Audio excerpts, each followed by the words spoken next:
17 अक्टूबर को होगा हरियाणा में भव्य शपथ ग्रहण समारोह। पीएम मोदी समेत कई नेता होंगे सम्मिलित। हरियाणा चुनाव में जीत के बाद नायब सिंह सैनी का बड़ा फैसला। नायब सिंह सैनी के फैसले से झूमे युवा।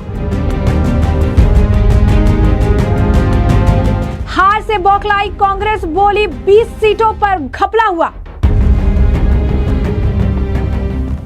नमस्कार, मैं अंजलि मिश्रा, स्वागत है आप सभी का प्यारा हिंदुस्तान में। आपको बता दें कि हरियाणा में प्रचंड बहुमत के साथ सरकार जो है अब नायब सिंह सैनी बनाते नजर आ रही है और इसी के साथ 17 अक्टूबर को सुबह 10 बजे दशहरा ग्राउंड सेक्टर 5 पंचकुला में हरियाणा सरकार का शपथ ग्रहण समारोह होगा और इसे लेकर अब निमंत्रण जो है भेजे जा रहे हैं। इसमें प्रधानमंत्री नरेंद्र मोदी समेत वरिष्ठ नेता, अन्य राज्यों के मुख्यमंत्री, उप मुख्यमंत्री समेत कई बड़े उद्योगपति और बॉलीवुड जगत के कई बड़े दिग्गज भी यहाँ पर इस शपथ ग्रहण समारोह में नजर आने वाले हैं। इसी के साथ एक और जो बात निकलकर सामने आई है वो ये है कि शपथ ग्रहण समारोह से पहले यानी मुख्यमंत्री के तौर पर शपथ लेने से पहले ही नायब सिंह सैनी ने जो है बड़ा फैसला कर लिया है। उन्होंने जो है इसे लेकर पोस्ट भी किया और लिखा कि जैसा कि मैंने कहा था,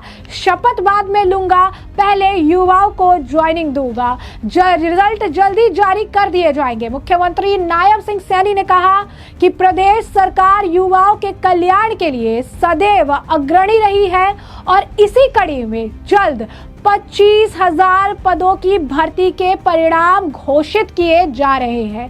ज्वाइनिंग लेटर भी जल्द ही जारी कर दिए जाएंगे। यानी साफ तौर पर नायब सिंह सैनी द्वारा यह बड़ा फैसला मुख्यमंत्री पद की शपथ लेने से पहले ही कर दिया गया है। साथ ही साथ उन्होंने एक और पोस्ट किया जहां पर वो लिखते हैं, किसान भाइयों की धान की फसल खरीद में उन्हें कोई दिक्कत परेशानी ना हो, इसलिए मैं स्वयं मीडिया का दौरा कर रहा हूं। इसी दौरान कुरुक्षेत्र में बाबेन अनाज मंडी में जाकर खरीद का भी जायजा लिया है।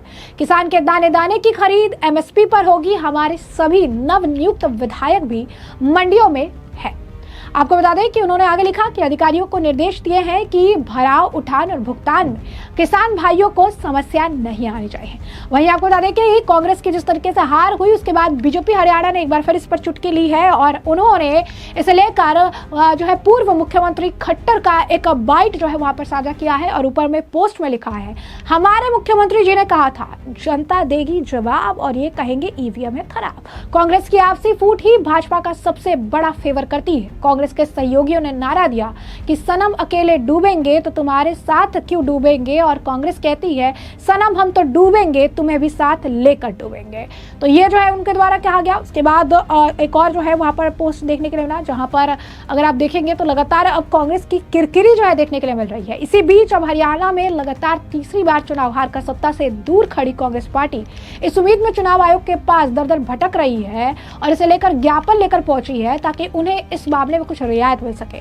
कांग्रेस महासचिव और संचार प्रभारी जयराम रमेश इस मामले में मतगणना वाले दिन से बेहद सक्रिय हैं। जयराम रमेश ने इसे लेकर सोशल मीडिया प्लेटफॉर्म एक्स पर कांग्रेस की ओर से चुनाव आयोग को सौंपा गया एक ज्ञापन पोस्ट करते हुए लिखा कि 9 अक्टूबर को चुनाव आयोग के सामने उठाए गए मुद्दे और प्रस्तुत किए गए ज्ञापन के बाद हमने अब हरियाणा की 20 विधानसभा क्षेत्रों में चुनाव प्रक्रिया में गंभीर और स्पष्ट अनियमितताओं को उजागर करते हुए एक अपडेट ज्ञापन प्रस्तुत किया है। हमें उम्मीद है चुनाव आयोग इस पर ध्यान देगा और उचित निर्देश जारी करेगा। हरियाणा में एक और भाजपा लगातार तीसरी बार सरकार बनाने के लिए तैयार है। मुख्यमंत्री नायब सिंह सैनी के शपथ ग्रहण समारोह के लिए चंडीगढ़ में दिग्गजों को आमंत्रित किया जा रहा है, तो दूसरी ओर हरियाणा विधानसभा चुनाव के नतीजों को कांग्रेस अभी भी स्वीकार नहीं कर पा रही है।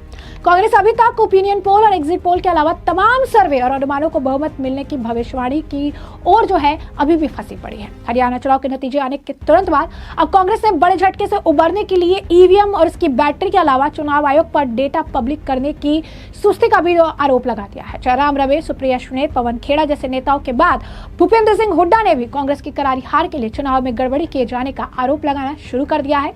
इन्हीं शिकायतों को लेकर कांग्रेस ने दूसरी बार चुनाव आयोग का दरवाजा खटखटाया है। ऐसे में आपको बता दें कि कांग्रेस ने हरियाणा की 20 सीटों पर अनियमितता का आरोप लगाते हुए कहा है कि मतगणना के दौरान कांग्रेस उम्मीदवारों को गड़बड़ियों का सामना करना पड़ा। आरोप के मुताबिक हर सीटों पर ईवीएम और उसकी बैटरी को लेकर शिकायतें सामने आई है और इसके पहले 9 अक्टूबर को कांग्रेस ने हरियाणा की 7 सीटों पर गड़बड़ी को लेकर चुनाव आयोग को ज्ञापन भी दिया था।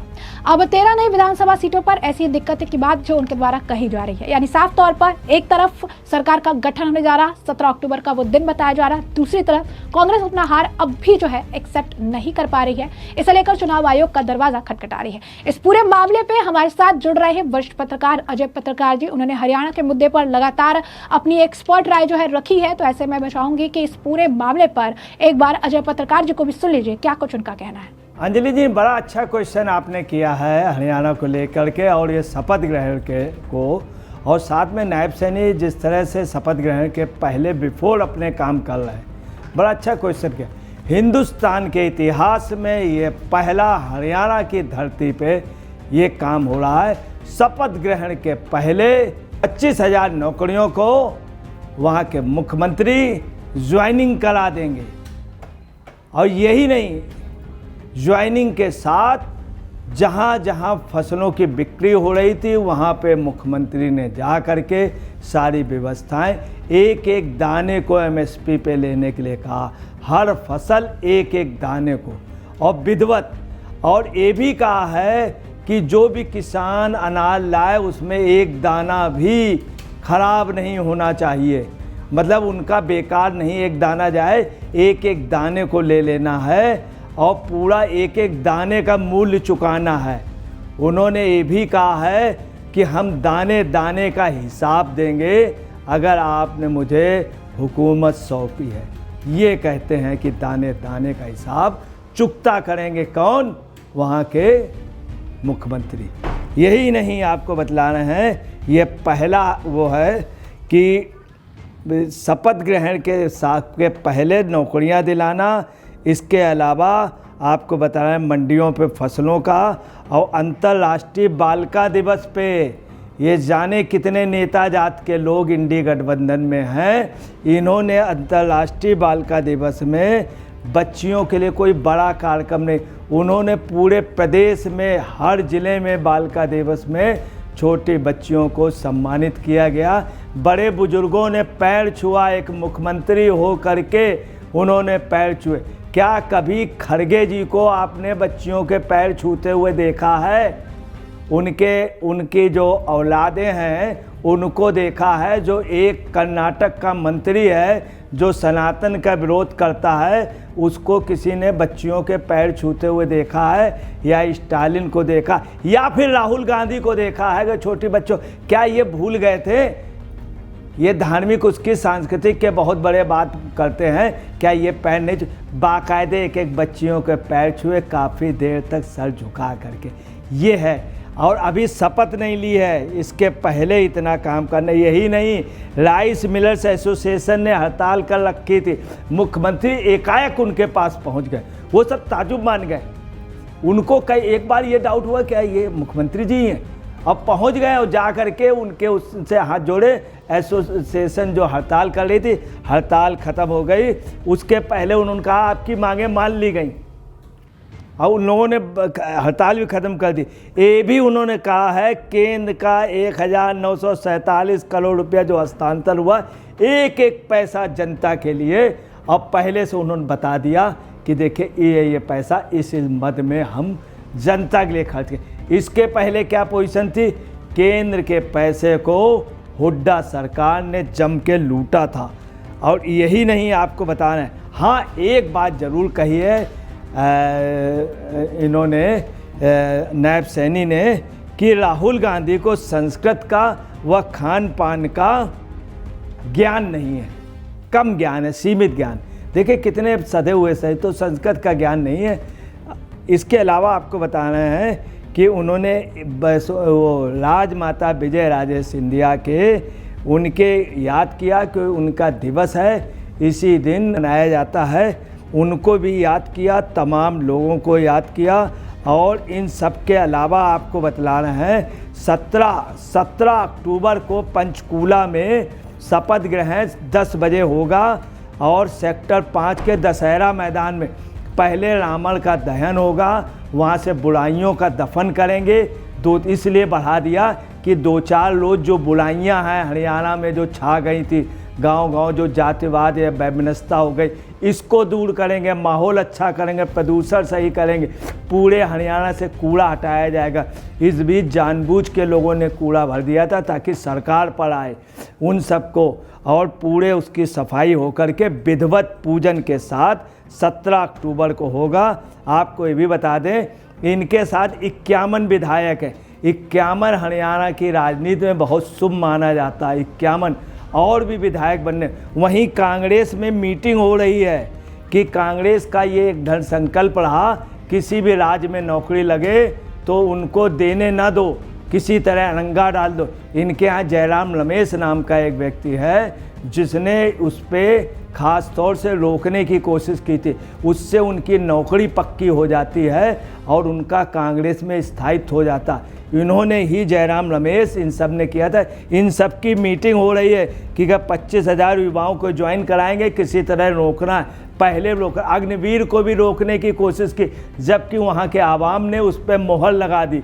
अब कांग्रेस को ये है, ये क्या कर रहे हैं नायब सैनी? 10 साल इन्होंने यही किया खर्ची पर्ची में। हमारा कांग्रेसी कार्यकर्ता क्या करे? कांग्रेस मायूसी हारने की नहीं है, इस बात की अगर खर्ची पर्ची से हमने इतना पैसा खर्च किया था, हम खर्ची पर्ची से अब अपॉइंटमेंट नहीं करा पाएंगे। क्या खाएंगे, क्या पिएंगे, क्या ओढ़ेंगे? हमारा तो नेता भी चला गया, हुड्डा जो इतनी बुरी तरीके से हार गया, ऊपर से राहुल गांधी की भी स्थिति खराब हो गई। अब ये स्थिति है कि कांग्रेस के अंदर बिल्कुल अंधेरा हो गया है। अंधेरा मतलब कहना नहीं चाहिए, जिंदा व्यक्ति बिल्कुल लाचार हो गया। कांग्रेस को विकलांग कर दिया। किसने कर दिया? वहाँ की आवाम ने कर दिया, उनके कर्मों की वजह। हुड्डा जी यही कह रहे हैं, हमसे क्या कर्म हुए जो ये खता हमरी हुई। अब तो चारों तरफ बंद है दुनिया की गली। अब ये जो हैं ना ही शैलजा जी से बात कर सकते हैं, किसी से नहीं। राहुल भी नाराज़ हैं, सब लोग। हालांकि राहुल जी और हुड्डा जी एक ही सिक्के के दोनों पहलू हैं, रहेंगे साथ साथ। दोस्तों नमस्कार, मैं अजय पत्रकार।